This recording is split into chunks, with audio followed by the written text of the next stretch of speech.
कहानी की शुरुआत होती है एक ऐसी दुनिया में जहां एक बहुत ही भयंकर त्रासदी के बाद लाखों लोग ज़ॉम्बीज़ बन गए थे। इस दौरान आर नाम का एक ज़ॉम्बी एक एयरपोर्ट पर अपने साथियों के साथ घूम रहा था। उसे बिल्कुल याद नहीं था कि वो कौन है, वो ज़ॉम्बी कैसे बना, वो इस एयरपोर्ट पर कैसे आया या उसका असली नाम क्या है। वो सिर्फ इतना जानता था कि उसका नाम आर से शुरू होता है, इसीलिए सब उसे आर ही बुलाते थे। इसके अलावा वह बाकी ज़ॉम्बीज़ की पिछली ज़िंदगी के बारे में भी सोचा करता था। फिर एक दिन उसने बोनी नाम के ज़ॉम्बीज़ को देखा। ये ज़ॉम्बीज़ खुद कंकाल की तरह दिखते थे और जिस भी चीज़ की धड़कन चल रही होती, उसे नोच-नोच कर खा जाते। फिर आर ऐसे ही आगे चलता रहा, पर वह बेहद उदास और अकेला था क्योंकि वो चलते हुए भी कहीं पहुंच नहीं पा रहा था। कुछ देर बाद वह अपने खास दोस्त एम के पास गया। वो दोनों अजीबो-गरीब आवाज़ें निकालकर एक दूसरे से बात करने की कोशिश कर रहे थे। वो दोनों भूखे थे। तो आर और एम कुछ और ज़ॉम्बीज़ के साथ खाने की तलाश में निकल पड़े। वहीं दूसरी ओर जूली नाम की एक लड़की अपने कुछ साथियों के साथ शहर के सुरक्षित इलाके से बाहर आ गई क्योंकि उन्हें कुछ दवाइयों की सख्त ज़रूरत थी। जूली ने पेरी का हाथ पकड़ा पर पेरी ने हाथ वापस ले लिया। फिर उन्होंने जूली के पिता कर्नल ग्रिगियो की एक वीडियो देखी जिसमें उन्होंने कहा कि ज़ॉम्बीज़ कुछ भी महसूस नहीं कर सकते और ना ही उनका खून बहता है, इसीलिए वो बिना डरे ज़ॉम्बीज़ को मार सकते हैं। इसके बाद पूरा ग्रुप शहर की दीवार से बाहर आ गया जब जूली पेरी और उनके दोस्त एक लेबोरेटरी में दवाइयाँ ढूंढ रहे थे। तो अचानक आर और उसके साथियों ने वहां घुसकर उन पर हमला कर दिया। पेरी ने आर के ऊपर वार तो किया पर उसे जान से नहीं मारा। तभी आर की नज़र जूली पर पड़ी और उसे देखते ही आर को पहली बार कुछ महसूस हुआ। पर जैसे ही वह जूली की ओर बढ़ा तो पेरी ने उस पर गोली चला दी और इसी चक्कर में आर ने पेरी को मार डाला। अब जिन इंसानों को ज़ॉम्बी काट लेते थे वो भी ज़ॉम्बीज़ बन जाते थे, लेकिन अगर ज़ॉम्बी इंसान का दिमाग खा जाए तो वह ज़ॉम्बी नहीं बनेगा। इसलिए आर पेरी के दिमाग को खाने लगा था कि वो ज़ॉम्बी ना बने और उसके दिमाग को खाने के बाद पेरी की सारी यादें आर के दिमाग में आ गई। उसके दिमाग के ज़रिए आर को पेरी के बचपन की यादें और उसके पहले प्यार जूली के बारे में महसूस हुआ। पेरी की यादों की वजह से आर जूली की तरफ और ज़्यादा आकर्षित हो गया। अब आर को बहुत कुछ महसूस हो रहा था, इसीलिए उसने बाकी का दिमाग अपनी जेब में छुपाया और जूली की ओर बढ़ने लगा। पर जूली ने तो उसकी छाती में चाकू घूम दिया, लेकिन आर चाकू निकालकर उसके बहुत करीब आ गया। फिर उसने अपना ज़ॉम्बी खून उसके चेहरे पर लगा दिया ताकि बाकी ज़ॉम्बीज़ को लगे कि जोली भी एक ज़ॉम्बी है। उसने जूली से कहा कि वह बिल्कुल सुरक्षित है और फिर उसे बाहर ले आया। इधर जूली की दोस्त नोरा ये सब देख रही थी पर कुछ कर नहीं सकी, वरना उसकी भी जान चली जाती। उधर बाकी ज़ॉम्बीज़ को लगा कि जूली भी उनकी तरह एक ज़ॉम्बी है, इसीलिए किसी ने उस पर हमला नहीं किया। आखिरकार जूली उनके पीछे एयरपोर्ट तक आ पहुंची और फिर आर उसे अपने प्लेन में ले आया। वहां उसने अपनी पसंद की चीज़ें इकट्ठा कर रखी थी और और साथ ही कुछ सिंगर्स के रिकॉर्ड थे। आर ने उसे भरोसा दिलाया कि वह सुरक्षित है, पर जूली अब भी बेहद डरी हुई थी, इसीलिए वो चाकू पकड़कर बैठी थी। तवार ने उसे कुछ समय अकेला छोड़ने का फैसला किया और बाहर जाकर फेरी का दिमाग खाने लगा ताकि वो जूली के बारे में और जान सके।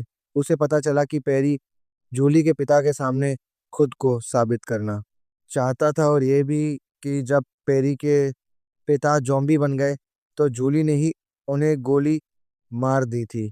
इसके बाद आर ने जूली के पास जाकर उसे एक कंबल उड़ाया और गाना चला ताकि जूली को आराम मिले।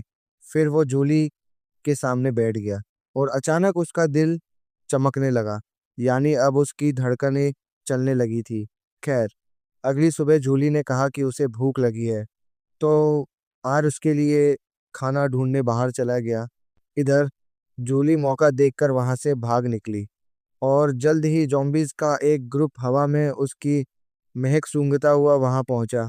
तब अचानक आर ने वहां आकर फिर से उसके चेहरे पर अपना खून लगाया और उसे जॉम्बी होने का नाटक करने को कहा। इसके बाद वो उसे प्लेन में वापस ले आया और उसे कुछ खाना और रदी। यह देखकर जूली भी उस पर विश्वास करने लगी। तब आर ने उससे कहा कि जब तक बाहर माहौल ठीक नहीं हो जाता, उसे कुछ दिन तक यहीं छुप कर रहना होगा। मगर सच तो ये था कि आर उसे कभी भेजना ही नहीं चाहता था। खैर, जूली राजी हो गई और फिर बाद में वो दोनों एक गाड़ी में घूमने निकल गए। आर को ये गाड़ी किसी बेसमेंट में लावारिस मिल गई थी, इसीलिए वो इसे जूली के लिए उठा लाया। जूली बहुत तेज गाड़ी चला रही थी और आर सिर्फ उसे देख रहा था। फिर जूली ने उसे भी गाड़ी चलानी सिखाई और इस तरह आर ने आम इंसानों की तरह चीजें महसूस करना शुरू किया। इसी तरह प्लेन में लौटकर वह गेम्स खेलकर और गाने सुनकर अपना मनोरंजन करते थे। जूली अक्सर आर से बातें करती थी और उसकी बातें सुन सुनकर आर भी थोड़ा बहुत बोलने लगा था। इधर जूली डांस करती, किताबें पढ़ती और बाहर जाने के समय का इंतजार करती रहती। वहीं आर के दिल को धड़कते हुए अब कुछ दिन बीत चुके थे। फिर एक रात उसने पेरी के दिमाग का कुछ हिस्सा खाया तो उसने वह समय देखा जब पेरी आर के हाथों मारा गया था। बाद में जब आर को होश आया तो उसने देखा कि जूली एक बार फिर से फरार हो गई थी। आर ने तुरंत बाहर जाकर देखा कि जूली घास काटने वाली मशीन की मदद से जॉम्बीज का सामना कर रही थी।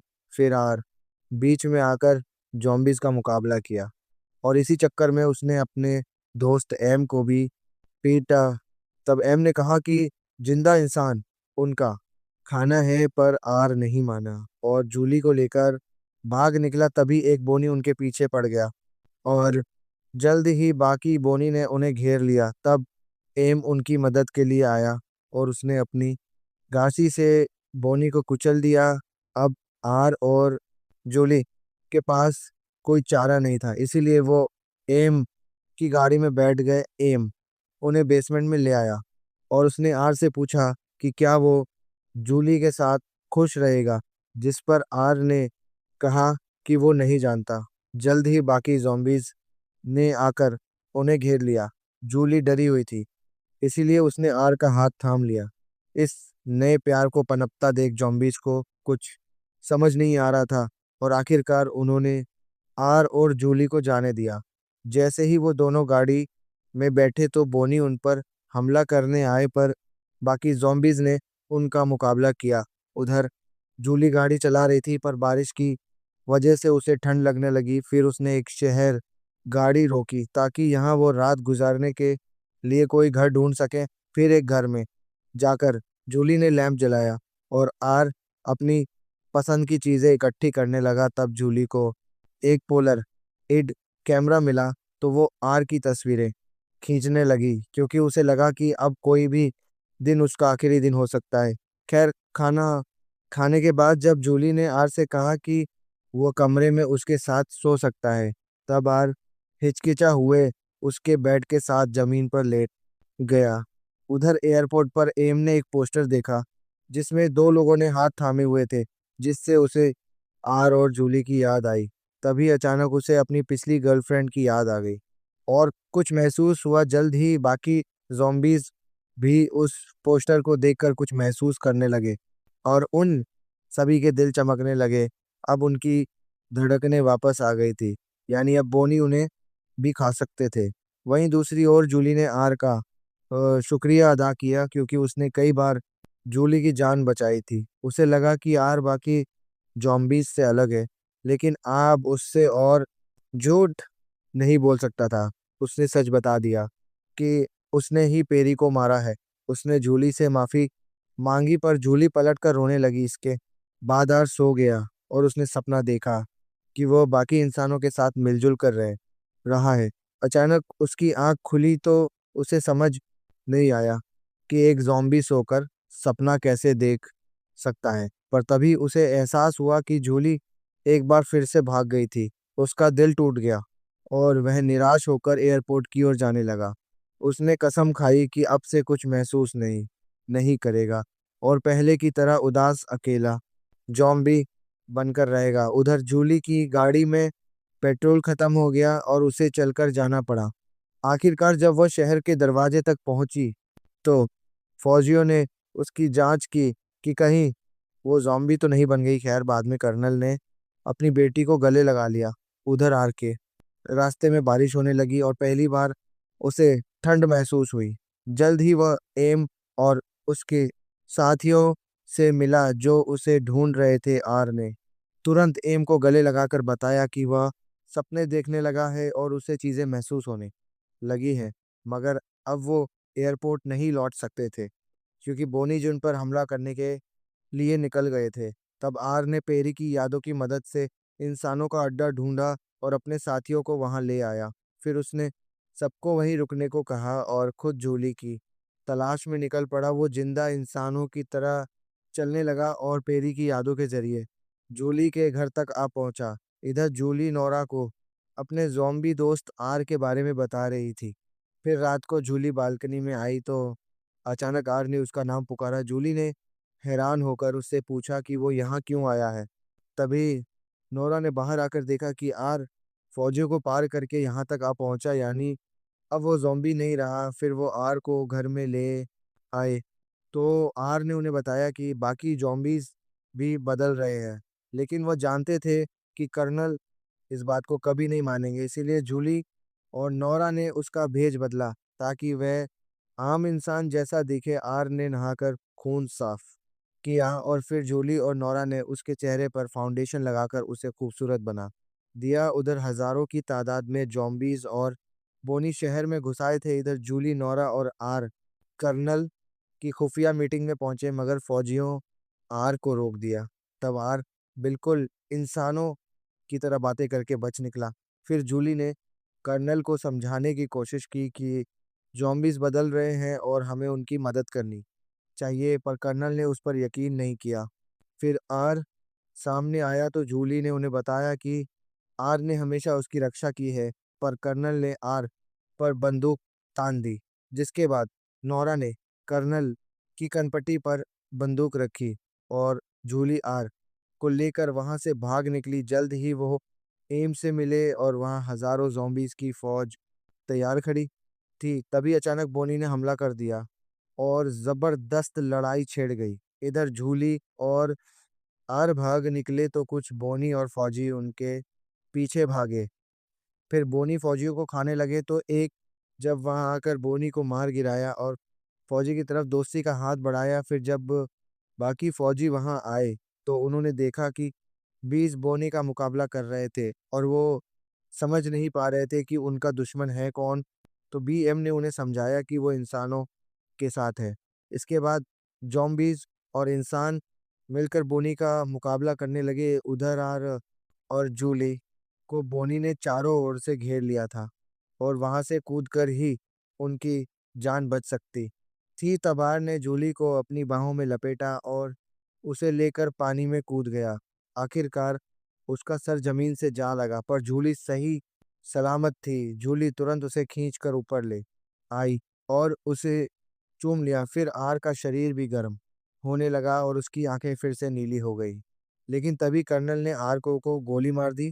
तो जूली ने उन्हें समझाया कि कुछ जॉम्बीज इंसानों पर हमला किया मगर कुछ जॉम्बीज अब बदलने की कोशिश कर रहे हैं। तभी उसने देखा कि आर का खून बह रहा था और ये देखकर फौजियों को यकीन हो गया कि जूली सच कह रही है। उसके बहते खून को देखकर जूली बेहद खुश हुई क्योंकि इसका मतलब यह था कि वो फिर से जिंदा हो रहा है। आखिरकार कर्नल मान गया और फिर वह आर को हॉस्पिटल ले गए। वहीं आर भी इतने सालों बाद दर्द महसूस करके बेहद खुश था। वहीं दूसरी ओर इंसानों और ज़ॉम्बीज़ ने मिलकर बोनी की फ़ौज को मार गिराया। आखिरकार, आम इंसानों ने ज़ॉम्बीज़ को फिर से जीना सिखाया ताकि वो जल्द से जल्द ठीक हो जाए। एक दिन अचानक एम को याद आ गया कि उसका नाम मार्कस है। इधर फिर से ज़िंदा होने के बाद भी यार को अपना नाम याद तो नहीं आया।